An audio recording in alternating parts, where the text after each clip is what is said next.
నమస్తే, welcome to Suman TV. ఒక్కోసారి మనం బస్ క్యాచ్ చేసేటప్పుడు కావచ్చు, లేకపోతే ట్రైన్ క్యాచ్ చేసే సమయంలో కావచ్చు, కింద పడినప్పుడు పిల్లలు ఆడుతూ కింద పడుతూ ఉంటారు, లేకపోతే స్పోర్ట్స్ పర్సన్స్ ఆడుతూ కింద పడుతూ ఉంటారు. ఇలాంటి సమయంలో లిగమెంట్ టేర్ అవుతూ ఉంటుంది. దాన్ని మనం ఏసీఎల్ టేర్ అని పిలుస్తూ ఉంటాం.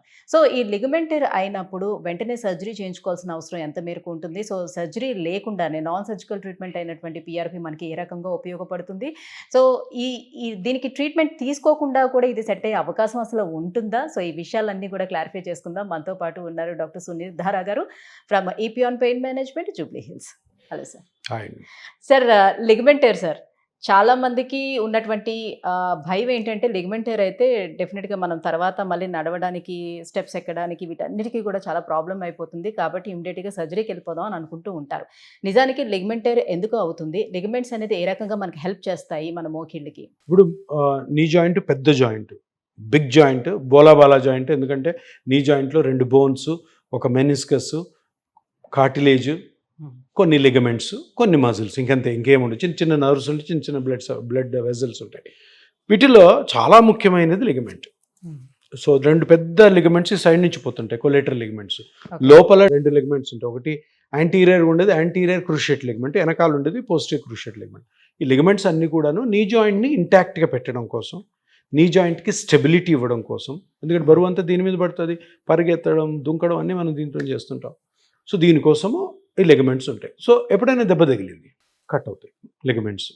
తప్పకుండా ఎక్కడ దెబ్బ తగిలినా కానీ ఆ లోపల ఉన్న పార్ట్స్ దెబ్బతింటాయి. సో ఈ ఏసీఎల్ అన్నది మనం తరచుగా చూస్తుంటాం. చాలామంది నేను ఏసీఎల్ సర్జరీ అయింది, నాకు ఏసీఎల్ సర్జరీ అయింది, ఏసీఎల్ సర్జరీ అయిన తర్వాత ఇది అయింది, అదైంది, ఇంకా నాకు నొప్పి తగ్గలేదు, లేదంటే ఇదని. సో ఇప్పుడు మనం తెలుసుకోవాల్సింది ఏంటంటే ఏసీఎల్ అన్నది స్టెబిలిటీ కోసము, స్ట్రెంగ్త్ కోసం యూజ్ అవుద్ది. ఏసీఎల్ దెబ్బ తగలగానే ఏసీఎల్ టేర్ అని మనకి ఎంఆర్ఐలో కనపడింది. నిన్న పడ్డాను, ఈరోజు ఎంఆర్ఐ తీసుకున్నాను, ఏసీఎల్ కట్ అయినట్టు కనపడింది. ఏం చేయాలి? తొందరపడి ఏమీ చేయొద్దు, రెస్ట్ ఇవ్వండి. రెస్ట్ ఒక 6 weeks, 4 to 6 weeks rest. ACL కనపడిందని వెంటనే సర్జరీ చెయ్యమని ఎక్కడా ఉండదు. ఓకే. ఎందుకు? దానికి న్యాచురల్గా హీల్ అయ్యే ఒక ఛాన్స్ ఇవ్వాలి. అంటే మరి తట్టుకోలేనంత పెయిన్ కూడా ఉంటుంది. ఏసీఎల్ ఎప్పుడు పెయిన్ కాజ్ చేయదు. లేదా మీకు దెబ్బ తగిలింది, దెబ్బ తగలడం వల్ల ఏసీఎల్ కట్ అవ్వడం అన్నది ఒక కోఇన్సిడెంటల్ ఫైండింగ్. దానివల్ల నొప్పి కాదు. ఇప్పుడు దెబ్బ తగిలిందంటే మజిలు, స్కిన్, బోను, లిగమెంటు, కార్టిలేజు, మెనిస్కస్ ఏదైనా నొప్పి కలుగు చేయొచ్చు. సో అన్నిటినీ తీసేసి కుట్టుకుంటా ఆపరేషన్ చేసుకుంటా కాదు. అది ఫస్ట్ హీలింగ్ మెకానిజం అని బాడీలో ఉంటుంది న్యాచురల్గా. దానికి అది ఇవ్వాలి. ఆర్థోపెడిక్ బుక్లో కూడా రాసి ఉంటుంది. అందులో ఫస్ట్ ఆఫ్ ఆల్ సర్జరీకి వెళ్ళే ముందు rest, ice, compressions, elevations. Rice phenomena. Rest, ice, compression, elevation. అది చేయాలి. అది చేసిన తర్వాత ఏమిటి, ఆటోమేటిక్గా ఇప్పుడు బ్లడ్ కలెక్ట్ అయింది. ఇంతలా వాస్తుంది కదా, పడ్డామంటే వాసిందంటే అర్థం ఏంటి, అక్కడ ఏదో బ్లడ్ వెజల్ డ్యామేజ్ అయ్యి బ్లడ్ అక్యుములేట్ అయి ఉంటుంది. అది స్లోగా అబ్జర్వ్ అయిపోతుంది, దాని నేచర్. దాని తర్వాత బోన్ ఇంజరీ లేదనుకోండి, మజిల్స్ దెబ్బతిని ఉంటాయి. ఆ మజిల్స్ కూడా హీల్ అయిపోతాయి, లిగమెంట్స్ కూడా హీల్ అవుతాయి, మెనిస్కస్ టేర్ ఉంటే కూడా హీల్ అవుతుంది. సో ఇవన్నీ హీలింగ్ కెపాసిటీ వీటికి ఉంది కాబట్టి తప్పకుండా హీల్ అయ్యే వరకు వెయిట్ చేయాలి. సైన్స్ అదే చెప్తుంది. సో ఏం తొందరపడద్దు, టకామని వెళ్ళిపోయి ఆర్థ్రోస్కోప్ అని అది ఇదని చేయించుకోవద్దు. Last resort. ఎప్పుడు సర్జరీ మంచిదే కాదన్నట్లు, ఎప్పుడు చేయాలి. సర్జరీ చేస్తారు కానీ అదర్ కంట్రీస్ లో చూస్తే డెఫినెట్ గా అసలు చేయరు. వాళ్ళు ప్రోటోకాల్ ప్రకారం పోతారు. సో అవసరం లేదు. సో ఏసీఎల్ టేర్ అయిందని భయపడొద్దండి. ఇప్పుడు మీరు ఏసీఎల్ టేర్ ఎందుకు చేస్తారు ఆపరేషన్ అంటే, ఇన్స్టెబిలిటీ ఉంటే చేస్తారు. ఇన్స్టెబిలిటీ నీకు నిన్న మొన్న దెబ్బతిల్తూ ఉంటుంది. ఎట్లాగో నువ్వు నడుస్తుంటే పెయిన్ వస్తే కాలు జారినాడు, అదే కాదు. First of all 4 to 6 weeks rest, analgesics, దెబ్బ ఓపెన్ వూండ్ అయితే యాంటీబయాటిక్స్, ఈ compressions, ice compressions, rest, elevation, ఇవి పెట్టుకొని ఇది వెయిట్ చేసి ఒక 6 వారాల తర్వాత అప్పుడు ఏం చేయాలన్నది ఆలోచించాలి. అప్పుడు మనం ముందే ఎంఆర్ఐ తీసుకున్నాం, ఏసీఎల్ టేర్ ఉంది. ఓకే, ఏసీఎల్ టేర్ ఉంది కదా అని 6 వారాల తర్వాత టపామని ఏసీఎల్ టేర్కి వెళ్ళాల్సిన అవసరం లేదు, ఏ ట్రీట్మెంట్కి అయినా కూడా. ఎందుకంటే ఏసీఎల్ అక్కడ నీకు ఎంఆర్ఐలో నువ్వు మళ్ళీ తీసుకున్న టేర్ ఉన్నా కానీ ఏసీఎల్ వల్ల నీకు ఇబ్బంది లేకపోతే ఎటువంటి ట్రీట్మెంట్కి ఏసీఎల్కి అవసరం లేదు. సరే ఏసీఎల్ వల్ల ఏమవుతుంది 6 వారాల తర్వాత, ఏసీఎల్ వల్ల ఏసీఎల్ కానీ టేరే అది సిగ్నిఫికెంట్గా అయితే నీకు ఇన్స్టెబిలిటీ ఉంటుంది. ఇన్స్టెబిలిటీ అంటే ఏంటి? నడుస్తుంటే ఇటు జారిపోతుంది కాలు, టక్కని గోడ పట్టుకొని నెమ్మదిగా మళ్ళీ దాన్ని ఇన్స్టెబిలిటీ అంటారు. ఆ ఇన్స్టెబిలిటీని కరెక్ట్గా కనుక్కొని ఆ స్లిప్ అయ్యేదాన్ని కరెక్ట్గా కనుక్కొని స్లిప్పేజ్ ఉంటే అక్కడ మళ్ళీ 2 వస్తాయి. ఒకటి నాన్ సర్జికల్ ట్రీట్మెంట్, అది కాకపోతే తర్వాత ఏసీఎల్ సర్జరీకి వెళ్ళాలి.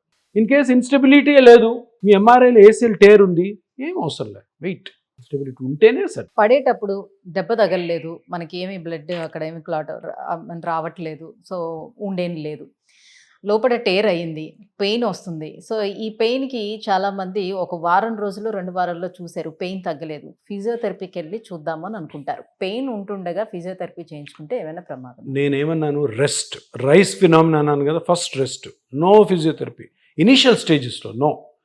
దెబ్బ తగిలింది, ఓకే, నొప్పి వస్తుంది అంటే ఏదో ఒక స్ట్రక్చర్ డ్యామేజ్ అయినట్టే కదా లోపల, అది కనుక్కొని దానికి రెస్ట్ ఇవ్వండి, అదే హీల్ అవుతుంది. తొందరపడి ఏ ట్రీట్మెంట్, ఫిజియోథెరపీ చేస్తే ఏమవుతుంది, ఆల్రెడీ కట్ అయింది ఇంకా కట్ అవుతుంది. ఫిజియోథెరపీ రోల్ అంతా కొన్ని రోజుల తర్వాత వస్తుంది. ఇది కాదు, ఆయుర్వేదానికి మసాజెస్కి వెళ్తుంటారు, ఆయుర్వేద ట్రీట్మెంట్లో ఆయిల్ మసాజెస్ కానీ వెళ్తూ ఉంటారు. సో వాళ్ళు కూడా కొంత ప్రెషర్ ఇంకా నొప్పి ఎక్కువ. ఎప్పుడైనా చూడండి, ఏ ట్రీట్మెంట్ అయినా కానీ, ఆయుర్వేదిక్ హోమియోపతి గురించి నాకు తెలియదు, బట్ ఎప్పుడైనా కానీ అంటే మామూలు కామన్ సెన్స్, ఆల్రెడీ దెబ్బ తగిలిన దానికి కొంత రెస్ట్ ఇస్తే హీల్ అవుతుంది కదా. తొందరపడి ఏం చేయాల్సి వస్తుంది, ఇదేం ప్రాణాంతకమా కాదు కదా. మోకాళ్ళు నొప్పి ఉంటుంది. బుక్స్ ఏం చెప్తాయంటే, సైన్స్ ఏం చెప్తుందంటే, మీరు 4 నుంచి 6 వారాల వరకు మోకాళ్ళని టచ్ చేయొద్దు, టాబ్లెట్స్ వాడుకోండి, రెస్ట్లో ఉండండి, ఆటోమేటిక్గా హీల్ అవ్వండి. హీల్ అయిందా లేదా అన్నది 6 వారాల తర్వాత చూసి అప్పుడు ఫ్రెష్గా ఏం చేయాలని ఆలోచించుకోవాలి. ఇప్పుడు అదే ఏసీఎల్ టేర్ అయింది, ఇన్స్టెబిలిటీ లేదు, నొప్పి ఒకటే ఉంది, ఇన్స్టెబిలిటీ లేదు, ఏసీఎల్ కారణం కాదు, వేరే కారణాలు నొప్పి కోసం వెతకండి, డాక్టర్ల పని.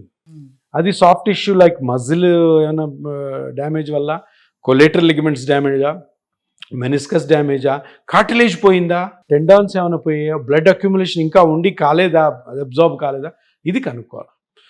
మనము ప్రతిదానికి కూడాను ఎంఆర్ఐలో ఒకటి చూసి అది కట్ అయింది, డ్యామేజ్ అయిందని దాని మీద ట్రీట్మెంట్ ప్రయోగించడం మంచిది కాదు.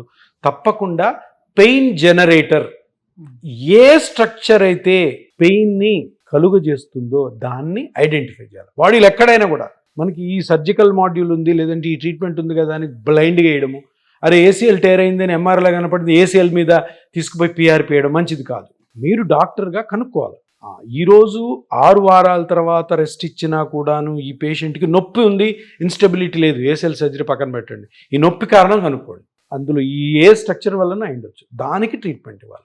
సో అప్పుడు ఇన్స్టెబిలిటీ ఉన్నా, నొప్పి వస్తున్నా first non surgical treatment try చేయండి, కాని పక్షంలో సర్జరీ. తొందరపడి సర్జరీకి వెళ్ళవద్దు, ఎవరైనా చెప్పినా పోవద్దు, వెయిట్. ఇవన్నీ లైఫ్ సేవింగ్ జాయింట్లు ఏం కాదు. ఇప్పుడు బ్రెయిన్ ఉంది, టప్పని పడ్డారు, ఇంత క్లాట్ వచ్చింది బ్రెయిన్లో, ఇమీడియట్గా సర్జరీ చేయాలి. ఎందుకు? ఆ ప్రెషర్ ఎఫెక్ట్స్తో బ్రెయిన్లో నరాలు ఇంకా దెబ్బతింటాయి. వెంటనే ఇమీడియట్గా విత్-ఇన్ అవర్స్లో బ్రెయిన్ ఓపెన్ చేయాలా, క్లాట్ తీసేయాలా, మళ్ళీ క్లోజ్ చేయాలా, అవి ఇంపార్టెంట్. హార్ట్లోకి ఇంజురీ అయింది, ఇమీడియట్ ఎమర్జెన్సీ. కాయిన్ ఏది మింగం లంగ్స్లోకి వెళ్ళింది, సెకండ్స్లో తీయాలి. ఇవి ఎమర్జెన్సీస్, ఇవి కాదు. దీనికి వెయిట్ చేసేదానికి ఛాన్స్ ఉంది, వెయిట్ చేస్తే హీల్ అవుతుంది అని నేను చెప్పను, సైన్స్ చెప్తుంది, బుక్స్ చెప్తున్నాను. తర్వాత ఆలోచించి తర్వాత నాన్ సర్జికల్ థెరపీ. ఇప్పుడు ఏసీఎల్ టేర్ ఉంది, ఇన్స్టెబిలిటీ లేదు, ఉన్నా లేకపోయినా కానీ పిఆర్పి మంచిగా పనిచేస్తుంది, అది ఇంకా ఫాస్ట్గా హీల్ చేస్తుంది. రైట్. ఈ లెగ్మెంట్స్ అనేవి పక్కన ఒక 2 ఉంటాయి, ముందు వెనక ఒక 2 ఉంటాయి. సో ఇన్ని లెగ్మెంట్స్లోని ఒకటి కాదు 2, 3 లెగ్మెంట్స్ దెబ్బతింటే ఎట్ ఏ టైం, ఒకవేళ దానికి కూడా పిఆర్పి ఏ రకంగా వర్క్ చేస్తుంది? పిఆర్పి చేసే ముందు తప్పకుండా పిఆర్పి చేసే డాక్టరు కనుక్కోవాల్సింది ఏంటి అంటే, ఎందువల్ల నొప్పి వస్తుంది. అది మనం పిఆర్పి చేయాలనుకున్న స్ట్రక్చర్ దెబ్బతినడం వల్ల వస్తుందా, వేరే దాని వల్ల వస్తుందా, అది తెలుసుకోకుండా మీరు పిఆర్పి చేశారంటే ఫెయిల్ అవుతుంది. ఇక్కడే ఇమ్మెచ్యూరిటీ లేదంటే అంత నాలెడ్జ్ లేకుండా చేస్తే ఫెయిల్ అవుతుంది. కొన్ని పిఆర్పి ఫెయిల్ అవుతుంది, దాంతో ఇంకా ఆమె పిఆర్పి పనిచేస్తుందని. ఎప్పుడైనా ఏ మూమెంట్లో అయినా 6 వారాల తర్వాత రెస్ట్ తీసుకున్నారు మీరు, 6 వారాల తర్వాత ఈ సిమ్టమ్ ఉంది, నొప్పి ఉంది, ఇన్స్టెబిలిటీ ఉంది, అది ఉంది, ఇది ఉంది, లాకింగ్ ఉంది, అప్పుడు మళ్ళీ కనుక్కొని పేషెంట్ని, బాబు నీకు అసలు ఈ 6 వారాల తర్వాత ఇప్పుడు ఏం బాధ ఉంది, సో ఈ బాధ ఉంది, ఓకే, అది ఈ స్ట్రక్చర్కి మన కొరిలేట్ అవుతుందా లేదా అని అప్పుడు ఆ స్ట్రక్చర్కి పిఆర్పి చేయాలి. చేస్తే కరెక్ట్ పద్ధతులు చేస్తే మంచి రిజల్ట్ ఉంటుంది, చాలా బాగా హీల్ అవుతుంది, తొందరగా వాళ్ళు మళ్ళీ నార్మల్ అవుతారు. అంటే ఓన్లీ లిగ్మెంట్సే టేర్ అయ్యాను కాకుండా మిగతా లోపల ఉన్నటువంటి మీరు అన్నట్టుగా కార్టిలేజ్ కావచ్చు, మెనిస్కస్ కావచ్చు, ఇవన్నీ కూడా దెబ్బతిన్నాయో లేదో తెలుసుకోవడానికి ఎలా డయాగ్నోసిస్ చేసుకోవాలి? జనరల్గా ఒకవేళ వాళ్ళ దగ్గర ఎంఆర్ఐ ఉంటే ఎంఆర్ఐ తెలుస్తుంది, కానీ మన దగ్గర ఏంటంటే మస్కులోస్కెలిటల్ డైనమిక్ అల్ట్రాసౌండ్ అని ఉంటుంది. అంటే మోకాల్ని మూవ్ చేస్తూ లోపల దాగున్న ప్రతి స్ట్రక్చర్ని కూడా ఆ స్కానింగ్లో చూస్తూ ఒకవేళ చిన్న టేర్ ఉందనుకో, టేర్ మెజర్మెంట్స్ ఎంత టేర్ అయింది, దాని ప్రకారం పిఆర్పి ఎన్ని సిట్టింగ్స్ చేయాలా, ఏ విధమైనటువంటి పిఆర్పి చేయాలా అన్నది ఈ స్కానింగ్లో తెలిసిపోతుంది. ఒక 10-15 మినిట్స్లో స్కాన్ అయిపోతుంది. ఎంఆర్ఐ లాగా పెద్ద మిషన్స్ కాదు, చిన్న చిన్న మిషన్స్ ఇవి. దాంట్లో మనకి ఎంఆర్ఐ కంటే ఎక్కువ ఇన్ఫర్మేషన్ దొరుకుతుంది. అంటే చేసేవాళ్ళకి, పిఆర్పి చేసేవాళ్ళకి ఎంఆర్ఐ ఉన్నా కూడాను ఈ స్కానింగ్ చేస్తాం. సింపుల్ స్కాన్ కదా, బెడ్ సైడ్ స్కాన్. ఈ స్కానింగ్ చేసుకొని వెంటనే దాని మీద ఒక ప్రోటోకాల్ తయారు చేసుకొని, ఒకవేళ మెనిస్కస్ ఇంజురీ అయితే మెనిస్కస్కి, ఏసీఎల్ ఇంజురీ అయితే ఏసీఎల్కి, లేదు మజిల్ ఇంజురీ అయితే మజిల్కి, కొలేటరల్ లిగమెంట్స్ ఇంజురీ అయితే దానికి. కొన్నిసార్లు కార్టిలేజ్ అరిగిపోయి ఉంటుంది. కార్టిలేజ్ అరిగిపోవడం వల్ల, దెబ్బ తగలడం వల్ల కార్టిలేజ్ నుంచి నొప్పి వస్తుంది, అప్పుడు కార్టిలేజ్కి. సో ఇది ఈ స్కానింగ్లో ఏంటంటే కరెక్ట్గా ఏ స్ట్రక్చర్ డ్యామేజ్ అవ్వడం వల్ల ఇబ్బంది వస్తుంది అన్నది కనుక్కోవడానికి. జస్ట్ ఇట్లా చూసి ఎంఆర్ఐ ఏసీఎల్ టేర్ ఉందని ఏసీఎల్ సర్జరీ, మెనిస్కస్ టేర్ ఉంది మెసిల్స్, చాలా సర్జరీస్, చాలామంది కాదు, కొన్ని సర్జరీస్, సార్ నేను ఏసీఎల్ టేర్ తీసుకున్నా కానీ నొప్పి తగ్గలేదంట, మెనిస్కస్ తీసుకున్నాను నొప్పి తగ్గలేదంట. అంటే ఆ సర్జరీలో ఆ చెయ్యాల్సిన దానికి కాకుండా వేరే దానికి చేసినట్టు, అంతే కదా. ఏ సిమ్టమ్ కోసం అయితే నువ్వు సర్జరీ చేసావో తగ్గలేదు, అందుకని చాలా కేర్ఫుల్గా ఉంటుంది. ఏ ట్రీట్మెంట్, పిఆర్పి అయినా అంతే, సర్జరీ అయినా అంతే. అదే మనం చేసే సర్జరీ కరెక్ట్ అయిన స్ట్రక్చర్ మీద చేస్తున్నామా లేదా అన్నది ఇంపార్టెంట్. అదేవిధంగా మనం చేసిన పిఆర్పి కరెక్ట్గా ఏ స్ట్రక్చర్ అయితే ఆ పేషెంట్కి ఇబ్బంది కలిగిస్తుందో దాని మీద మనం చేస్తున్నామా లేదా అన్నది తెలుసుకోకుండా చేస్తే పిఆర్పి కూడా ఫెయిల్ అవుతుంది. ఇప్పుడు సర్జరీస్ చేసేటప్పుడు వాళ్ళకి అదర్ హెల్త్ కాంప్లికేషన్స్ ఏమున్నాయో చూసుకొని దాన్ని బట్టి సర్జరీ అప్పుడు చెయ్యాలా లేదా, సో అన్నీ పర్ఫెక్ట్గా ఉన్నాయా లేదా చూసుకొని సర్జరీ చేస్తారు. అలాగే పిఆర్పి చేసేటప్పుడు కూడా అదర్ డిసీజెస్ ఏమైనా ఉన్నాయా లేదా ఇవన్నీ క్యాలిక్యులేట్ చేసుకొని చూసుకొని చేస్తారా? అండ్ అన్ని పూజలకి ఒకటే మంత్రంలా అన్నట్టుగా పిఆర్పి అన్నిటికీ ఏ రకంగా పనిచేస్తుంది? పిఆర్పి అంటే ఒకటే అమ్మా, ప్లేట్లెట్ రిచ్ ప్లాస్మా థెరపీ. ప్లాస్మాలో ప్లేట్లెట్స్ ఉంటాయి, ప్లేట్లెట్స్ మీద గ్రోత్ ఫ్యాక్టర్స్ ఉంటాయి. గ్రోత్ ఫ్యాక్టర్స్ అనగానే దాని అర్థం ఏంటి, గ్రో చేస్తాయి. కార్టిలేజ్ జరిగిపోతే కార్టిలేజ్ గ్రో చేస్తాయి. ఏసీఎల్ టేర్ అయిందంటే అది కరెక్ట్గా గ్రోత్ ఫ్యాక్టర్ని ఏసీఎల్ దగ్గర వేస్తే అది రిపేర్ చేస్తుంది. మెనిస్కస్ క్రాక్ అయితే కూడా మెనిస్కస్ని అది రిపేర్ చేసి తొందరగా హీలైటెడ్ చేస్తుంది. హీలింగ్ ప్రాసెస్ ఇది, అంతే, ఇదే మ్యాజిక్ ఏం కాదు. సో ఇప్పుడు సర్జరీలో చాలా కండిషన్స్ సర్జరీస్ చేయకూడదు, కాంట్రా ఇండికేషన్స్ ఉంటాయి. దీంట్లో మన పిఆర్పి చేయడంలో కాంట్రా ఇండికేషన్ చాలా తక్కువ ఉంటాయి. కాంట్రా అంటే ఏ కేసెస్లో మనం చేయకూడదు అంటే, బ్లడ్లో సమస్యలున్న పేషెంట్లు, అంటే బ్లడ్డే బాగోకపోతే, బ్లడ్ డిసీజెస్ ఉంటాయి, లుకీమియాస్ అని, థాలసీమియాస్ అని, తర్వాత థ్రాంబోసైటోపెనియా అని, లేదంటే బ్లడ్లో ప్లేట్లెట్ లెవెల్స్ బాగా పడిపోయి ఉంటాయి. ఇంకా ప్లేట్లెట్సే లేకపోతే పని ఎట్ట చేస్తుంది. దీనివల్ల ఏం డేంజర్ కాదు కానీ వర్క్ చేయదు. తర్వాత యాక్టివ్ క్యాన్సర్ పేషెంట్ ఇప్పుడు ట్రీట్మెంట్ తీసుకుంటాడు, అందులో వద్దంటారు.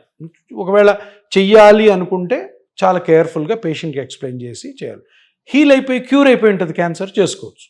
ఓకే, అంత క్యాన్సర్, బ్రెస్ట్ క్యాన్సర్ వచ్చింది సార్, నాకు అయిపోయింది, నేను ట్రీట్మెంట్ అంతా తీసేసుకున్నాను, దగ్గర 4 months అయింది, అంత క్లియర్ అయిపోయింది సార్ అంటే ఒకసారి క్యాన్సర్ డాక్టర్ని కన్సల్ట్ అయ్యి ఈ ట్రీట్మెంట్ చేస్తున్నాను పర్మిషన్ తీసుకొని వాళ్ళకు కూడా చేసుకోవచ్చు. ఓన్లీ బ్లడ్కి సంబంధించిన డిసీజెస్ ఉన్న వాళ్ళలోనే ఈ ట్రీట్మెంట్ చేయకూడదు, మిగతా అందరికీ చేయొచ్చు. సో ఇప్పుడు దేనికైనా సరే ఈ జాయింట్స్కి సంబంధించిన ఎలాంటి ఇష్యూస్కైనా పిఆర్పి తీసుకున్న తర్వాత ఖచ్చితంగా ఫిజియోథెరపీ వాళ్ళు తీసుకోవాల్సిన అవసరం ఎంతవరకు ఉంటుంది? ఇప్పుడు ఫిజియోథెరపీ అంటే ఇది మ్యాజిక్ ఏం కాదు. ఇప్పుడు మీరు మోకాలు అరిగిపోయింది, మోకాల్లో గుజ్జు అరగడం వల్ల ఎముక రాసుకోవడం వల్ల పెయిన్ వస్తుంది. మనం ఏం చేస్తాము, పిఆర్పి చేసి గుజ్జును పెంచుతాం. గుజ్జు రిపేర్ అవుతుంది, హీల్ అవుతుంది, రీఆర్గనైజ్ అవుతుంది, పెయిన్ తగ్గుతుంది. ఇప్పుడు ఎంతైనా కానీ అరిగిపోయిన గుజ్జుని పెంచిన తర్వాత అంత స్ట్రెంగ్తీగా ఉండదు, వీకే ఉంటుంది కదా. ట్రీట్మెంట్ అయిన పార్ట్ ట్రీట్మెంట్. అప్పుడు ఏం చేస్తాము, ఇక్కడ గుజ్జు అరిగిందంటే ఈ చుట్టుపక్కల మజిల్స్ ఉన్నాయా, వాటిని స్ట్రెంగ్తన్ చేయడమే ఫిజియోథెరపీ. అదే మ్యాజిక్ కాదు అక్కడ. సో అప్పుడు ఏమవుతుంది, మన బాడీ వెయిట్ కార్టిలేజ్ మీద పడకుండా ఈ మజిల్స్ మీద పడినప్పుడు ఆ మజిల్ స్ట్రెంగ్తీగా ఉందనుకో, దాని మీదకి బరువు వెళ్ళదు కార్టిలేజ్ మీదకి, అర్థమైందా? సో కార్ట్లేజ్ని ప్రొటెక్ట్ చేయడం కోసము దాని చుట్టుపక్కల ఉన్న మజిల్స్ని స్ట్రెంగ్తన్ చేయడమే ఫిజియోథెరపీ, ఇంకంతకంటే ఏమీ లేదు. షోల్డర్లో అయినా అదే, స్పైన్లో అయినా అదే, నీలో అయినా అదే, యాంకిల్లోనే అదే, హిప్లోనే అదే. ఎక్కడైతే పిఆర్పి చేసి ఏ స్ట్రక్చర్ అయితే మీకు నొప్పికి కారణమైందో దాన్ని రీమోడల్ చేయడం, రీఆర్గనైజ్ చేసిన తర్వాత దాని మీద మళ్ళీ బరువు పడకుండా చుట్టుపక్కల మజిల్స్ని, లిగమెంట్స్ని స్ట్రెంగ్తన్ చేయడమే ఈ కేసెస్లో ఫిజియోథెరపీ అంటే. Okay, right. Thank you sir, thank you so much. Okay. So ligament tyres, ACL tyres ఎందుకు అవుతాయి, ఎలాంటి సందర్భాల్లో మనం చూడొచ్చు, దానికి పిఆర్పి ఎంత ఉపయుక్తంగా పనిచేస్తుంది అనే విషయాన్ని తెలియజేసినందుకు థ్యాంక్ యూ.